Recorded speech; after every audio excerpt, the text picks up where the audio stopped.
লাঠি। ফেরাউনদেরকে মোকাবেলা করার জন্য প্রয়োজনে মুসার লাঠি হাতে নিয়ে রাজপথে লড়াই করতে হবে মুসলমান। রাজি আছেন কারা কারা? হাত তুলে দেখান।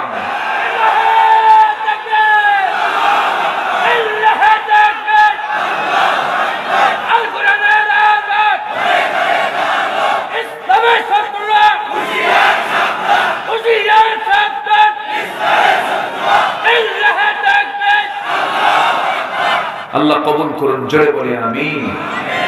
আরো জোরে আমিন। তসবিহ নিলে আপনাকে কেউ কিছু বলবে না, এমনকি ইভেন জো বাইডেনও কিছু বলবে না, ঋষি সোনাক কিছু বলবে না, নরেন্দ্র মোদী আপনাকে বলবে না কিছু, আপনাকে বলবে দরবেশ তসবিহ নিয়ে আসে। শুধু লাঠি হাতে নেন, মানবতার পক্ষে কথা বলেন, মানব দরদি হয়ে সামনে কথা বলেন, আপনার সামনে বহু ফেরাউন সামনে দাঁড়িয়ে যাবে। এখনো পৃথিবীতে ফেরাউন আছে না নাই? আসতে বলবেন না, আছে না নাই? ফেরাউন পৃথিবীতে প্রথম হত্যা রাজনীতি চালু করেছিল। মুসার জন্মকে ঠেকানোর জন্য 40,000 শিশুকে এট এ টাইম হত্যা করেছিল ফেরাউন। ক্ষমতাকে পাকাপোক্ত করার জন্য নিজ স্ত্রী আসিয়াকে দুনিয়া থেকে বিদায় করেছে ফেরাউন। এমন ফেরাউন চরিত্রের নেতা দুনিয়াতে আছে না নাই? আছে না নাই? আমেরিকা ইরাকে হামলা করে 7.5 লক্ষ নারী পুরুষকে শিশুকে হত্যা করার পর হালে এসে কয় এই যুদ্ধে হামলা করা ছিল আমাদের ভুল। শক্তি থাকলেই রিজিক পাওয়া যায় না। বনে রাজা সিংহ না খেয়ে থাকে, খাবার পায় না, পেটটা ফাঁকা থাকে। এত বড় শক্তিশালী প্রাণী সিংহ হওয়ার পরও দেখবেন 7 দিন 8 দিন পর্যন্ত তার কোনো শিকার নাই, সে না খেয়ে থাকে। কিন্তু অসহায় ছোট্ট বাবুই পাখি সুন্দর একটা বাসা বানায়, সকালবেলা শূন্য পেটে বের হয়ে যায়, সন্ধ্যাবেলায় ভরা পেটে সে তার বাসায় প্রবেশ করে। যেরকম সুবহানাল্লাহ। রিজিক নিয়ে কখনো চিন্তা করবা না যুবক। চরিত্রকে ঠিক রাখবা, ইমানকে টিকে রাখবা, দোয়া করবা কার কাছে? আসতে বলবেন না, কার কাছে? যে আয়াত আমি তেলাওয়াত করেছি সে একটা মূলত প্রথম অংশ হলো একটা দোয়া। এই দোয়া করেছেন একজন পয়গম্বর, যে পয়গম্বর তার শ্বশুর নবী ছিলেন, নিজেও নবী ছিলেন, ভাইও নবী ছিলেন, ভাগিনাও নবী ছিলেন, নবী পরিবারে তার জন্ম। যিনি ফেরাউনকে মোকাবেলা করেছেন, যিনি আল্লাহকে দেখতে চাওয়ার জন্য তুর পাহাড় পর্যন্ত গিয়েছিলেন, খুব রাগী নবী, সেই নবীর নাম কি বলেন? ওয়াজার হবে না আমার আজকে, সব জানে। বলি আলহামদুলিল্লাহ, জোরে বলি আলহামদুলিল্লাহ। মুসা আলাইহিস সালাতু ওয়াস সালাম, এই নবীর নাম কোরআনে সবচেয়ে কম না সবচেয়ে বেশি? যদি প্রশ্ন করা হয় কোরআনে কারিমে কোন নবীর নাম সবচেয়ে বেশি উল্লেখ করা আছে, বলেন তো কোন নবীর নাম হবে? বলেন তো। মুসা আলাইহিস সালাতু ওয়াস সালাম। বহুবার নাম নিয়েছেন তার, খুব দামি পয়গম্বর ছিলেন। আল্লাহ রাব্বুল আলামিন তাকে বহু সম্মান দিয়েছেন, বহু মর্যাদা দিয়েছেন। কেন দিয়েছেন? এর অন্যতম কারণ হলো মুসা আলাইহিস সালাতু ওয়াস সালামের জন্ম থেকে নিয়ে মৃত্যু পর্যন্ত পরীক্ষার পরীক্ষা। প্রত্যেকটা পরীক্ষায় তিনি ফার্স্ট হয়েছেন, প্রত্যেকটা পরীক্ষায় তিনি পাস করেছেন। তবে এই নবীর একটু স্বভাবটা ভিন্ন ছিল, অন্য নবীর চেয়ে একটু ভিন্ন ছিল। সব নবীর মেজাজ ছিল একরকম, এই নবীর মেজাজটা একটু ভিন্ন রকম। রাগ একটু কম না বেশি? রাগ একটু কম না বেশি? তাফসীর এসেছে তিনি যখন খেপে যেতেন চুলগুলো খাড়া হয়ে টুপি ভেদ করে বের হয়ে যেত। খুব রাগী নবী ছিলেন, প্রচন্ড মেজাজ ছিল তার। কেন মেজাজি হবেন না তিনি? তার হাতে লাঠি থাকতো সব সময়ের জন্য, কারণ তার মেজাজ যদি নরম হতো ফেরাউনকে মোকাবেলা করা কঠিন হয়ে যেত। ফেরাউনকে দমন করার জন্য মেজাজি নেতৃত্বের দরকার আছে না নাই? শুধু হাতে তসবিহ নিলে হবে না, আমার নবী তরবারি হাতে নিয়েছেন, মুসা নিয়েছেন শক্ত লাঠি। ফেরাউনকে মোকাবেলা করার জন্য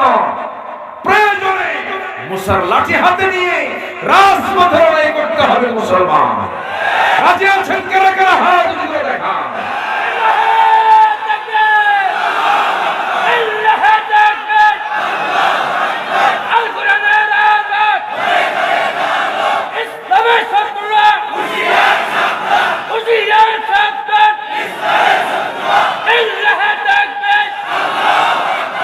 আল্লাহ কবুল করুন, জোরে বলি আমিন, আরো জোরে আমিন।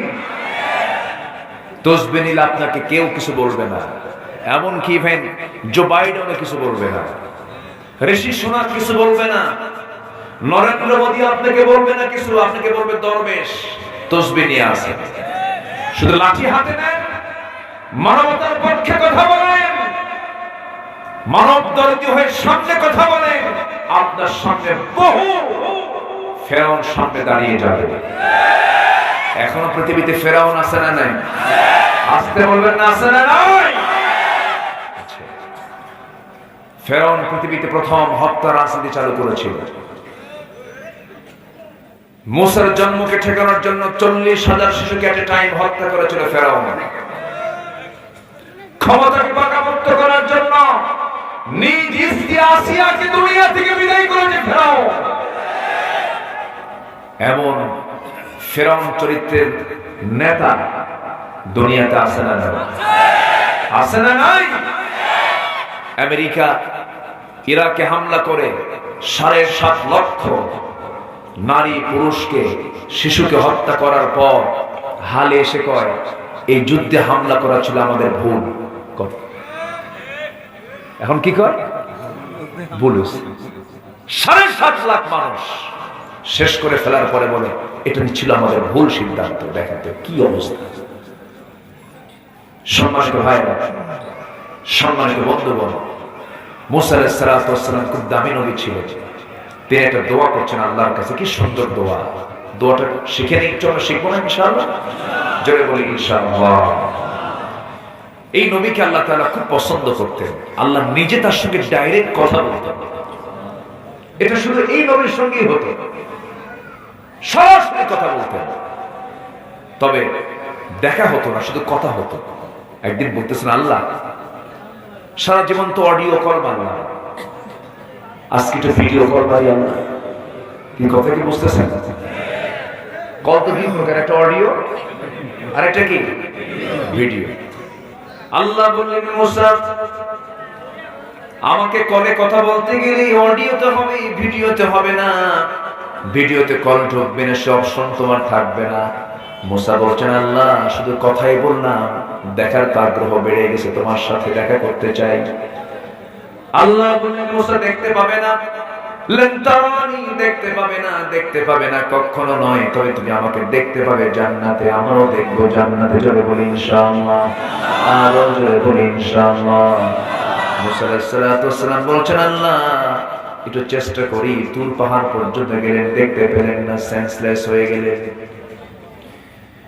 সেই মুসা আলাইহিস সালাতু ওয়াস সালাম আল্লাহ রাব্বুল আলামিন কি পরীক্ষা তাকে সারা জীবন ধরে করেছেন।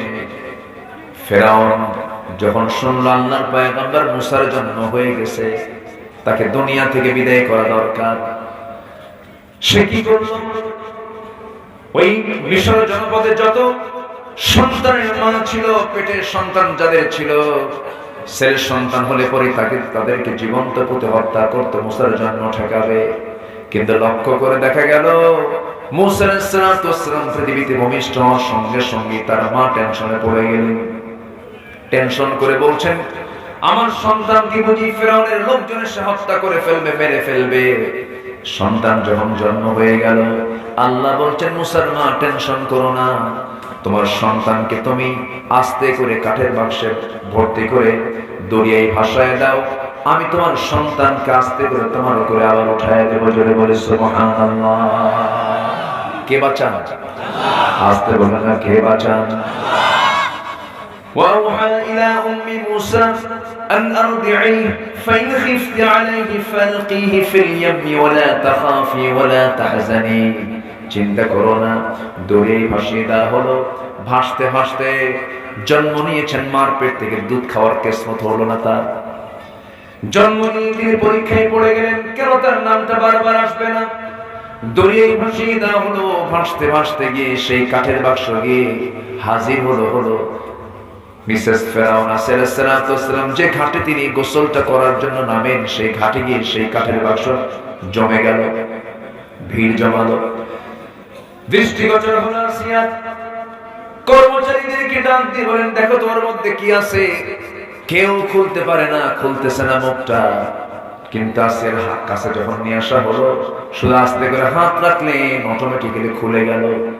খোলার সঙ্গে সঙ্গে দেখতে পেতেছেন 4 হাত পা নড়াচড়া করছে, ফুটফুটে বাচ্চা, কালো কালো কেশ মাথার, ভ্রু যুগল, সুন্দর চেহারা, ডাহুক ডাহুক তার চোখ। এমন সুন্দর চেহারা দেখে আসিয়া সালাম মনে মনে চিন্তা করেন, আমার তো কোনো ছেলে সন্তান নাই, এই সন্তানকে এই রাজ দরবারে ধীরে ধীরে বড় করে আমাদের উত্তরাধিকারী বানাবো।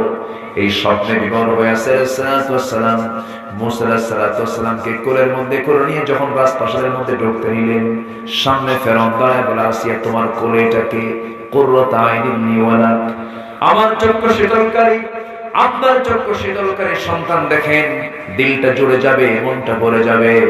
এই কথা শোনার সঙ্গে সঙ্গে ফেরাউন বারবার সন্তানের দিকে তাকায়, সুন্দর চেহারার দিকে তাকায়, মনে মনে চিন্তা করতেছে, হাজার হাজার শিশু যার ভাই হত্যা করলাম, বুঝতে পারছে এটাই বুঝি মুসা হবে। কি ভয় দেখেন, সোরের মন কি। আসিয়া সালাম বলছেন, স্বামী আমার, আপনি কি চিন্তা করেন? ফেরাউন বলছে, আসিয়া, হাজার হাজার শিশু যার ভয় হত্যা করলাম, মনে হয় সেই শিশুটা আমার ঘরে ঢুকে পড়তেছে, এটাই বুঝে মুসা হবে। আসিয়া বলছেন, স্বামী আমার, আপনি এত ভীতু কেন? এই সন্তান কেন মুসা হবে? এই সন্তান আমার ভাষা আপনার ভাষা শিখবে, আমার কোলে আপনার কোলে থাকবে। আপনি যত কিছুই করেন না কেন, এই সন্তানকে আমি মারতেই দেব না। নেতা যত বড়ই হোক না কেন, বইয়ের কাছে কাইত, ঠিক আছে না? বইয়ের কাছে কাইত, ঠিক আছে না? বউ বড় না নেতা বড়? দেখেন কি কয়, চেয়ারম্যান বড় না চেয়ারম্যানের বউ বড়? বলেন, মন্ত্রী বড় না মিসেস মন্ত্রী বড়? বইয়ের কথা না শুনলে হয় না, সংসারে হবে না। এই মুরব্বীও বইয়ের কথা শুনছে, ইনিও শোনেন, আমিও শুনি। শোনেন না? শোনেন না? বুড়ো যদি বুড়াই দিতাম, উপায় নাই, কোন উপায় নাই। বইয়ের কথা সবাইকে শুনতে, আমার বাবা যে বইয়ের কথা শুনেছেন, বউকে স্নেহ করেছেন। একটা ছোট্ট ঘটনা আমি খুব কম বলেছি, এই কথাটা আজকে একটু মনে হয়ে গেল, বলে ফেলি। আমার নবীর একজন স্ত্রী ছিলাম, জানা আয়েশা সিদ্দিকা রাদিয়াল্লাহু তাআলা আনহা। নবীর সাথে একদিন চরম গন্ডগোল শুরু হয়ে গেছে। আমাদের আয়েশা বলছেন, বিচার বসাবো। কি বসাবো? নবীর বিরুদ্ধে চিন্তা করে বিচার বসাবো। রাসূলুল্লাহ বিচার বসাবো, কার বিচারক বানাবা? ওমরকে ডাক দিই না, ওমর চলবে না। কাকে ডাক দেব? আব্বাকে ডাক দেব। আবু বকর সিদ্দিক রাদিয়াল্লাহু আনহু তিনি চলে আসলেন। যখন তিনি শুনতে পেয়েছেন তার মেয়ে নবীর বিরুদ্ধে বিচারের ডাক দিয়েছে, চরম খেপে গেছেন। খেপে গিয়ে ভিতরে ঢুকে মেয়েকে মারার জন্য তিনি আগায় যাচ্ছেন, থাপড় মারবেন। রাসূল বলছেন, ও আবু বকর, বিচার করতে পারবা কিন্তু মারতে পারবা না। কি কথা বলেন? বিচার করো, আমি তো তোমাকে মারতে বলি নাই। মারার জন্য যখন তেড়ে গেছেন, আমার আম্মা জান নবীর স্ত্রী আম্মা জান আয়েশা সিদ্দিকা রাদিয়াল্লাহু আনহা সঙ্গে সঙ্গে ভয়ে তিনি নবীর পিছনে এসে দাঁড়ায় আছেন। নবীর পিছনে তিনি নিরাপত্তার জন্য দাঁড়ায় আছেন। রাসূল বলেন, আয়েশা, বিচারের জন্য তোমার আব্বাকে ডাকলা, তুমি আমার পিছনে দাঁড়াইছো কেন? কথা বলেন না, আমার পিছনে দাঁড়াইছো কেন? কি তাদের মধ্যে রাগারাগি হলো, সে রাগের পরিমাণটাও কত সুন্দর একটা সীমার মধ্যে ছিল, নিয়ন্ত্রণের ভিতরে ছিল, নিয়ন্ত্রণের বাইরে কখনো যায় নাই। কিন্তু আজকে অনেক পরিবারে আছে রাগারাগির ঠেলায় কতবার দিনে সকাল বিকেলে তালাক দেয়, আবার জেনা করে। আছে না? স্বামী স্ত্রী সংসার, কিন্তু তালাক কতবার যে হয়েছে। তালাক হওয়ার পর কি সম্পর্ক, কি স্বামী স্ত্রী থাকে না, জেনার সম্পর্ক হয়। জেনা খুব সাবধান। আমি কিন্তু গুরুত্বপূর্ণ একটা কথা বলে দিলাম, যতই রাগারাগি হোক না কেন, কখনো মুখ থেকে এমন জাতীয় কথা বের করা উচিত নয়। প্রায় প্রায় ফোন আসে, বিরক্ত হয়ে যায়। একটা প্রশ্ন ঘন ঘন করে দিয়ে দেয়, হুজুর চরম চরম ভুল করে ফেলছে। কি হুজুর, তালাক দিছি। কি বলছেন হুজুর? বউকে তো 100 তালাক দিয়ে দিছি। কয়শো তালাক? তালাক কয়টা? কয় তালাক দিছে? 100। সেঞ্চুরি করছে। কি তালাক দিছেন কোন? উত্তরে বলে, হুজুর বউকে তো তালাক দিছে 100টা, তার শাশুড়ি শুনতেও দিছে। আবার প্রশ্ন করে, হুজুর রাগের মাথায় কি তালাক হয় নাকি? কেউ কি মোহাব্বত করে তালাক দেয় নাকি? ময়না রাগ করল না, তালাক এরকম করে দেয়। তালাক কি মোহাব্বতের না রাগের? তো রাগ তো রাগে মার্ডার হবে। রাগে মার্ডার হবে না? রাগে তো মার্ডার হবে।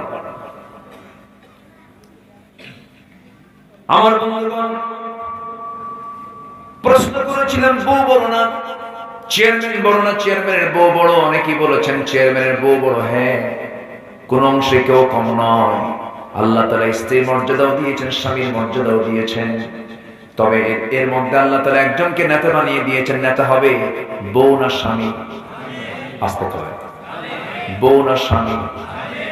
পরিবারের দায়িত্ব পালন করবে বউ না স্বামী? খাওয়াবে কে, বউ না স্বামী? স্বামীর খাওয়ানো ফরজ। স্বামীর খাওয়ানো ফরজ। স্বামীর দায়িত্ব পালন করা ফরজ। আমার বন্ধুগণ, পুরুষ সিনিয়র না মহিলা সিনিয়র? ভালো করে বলো। আদম সিনিয়র না হাওয়া সিনিয়র? সিনিয়রের দাম বেশি হয় না জুনিয়রের দাম বেশি হয়? দেশ চলছে, দুনিয়া চলছে সিনিয়র দিয়ে না জুনিয়র দিয়ে? আলহামদুলিল্লাহ। রাগ করতেছেন? আকল মাদিসারা বাসা। সচেতন ব্যক্তির জন্য ইঙ্গিতটাই যথেষ্ট। বইয়ের দামে কোন অংশে কম না, কিন্তু বউকে বইয়ের জায়গায় রাখতে হবে, স্বামীকে স্বামীর জায়গায়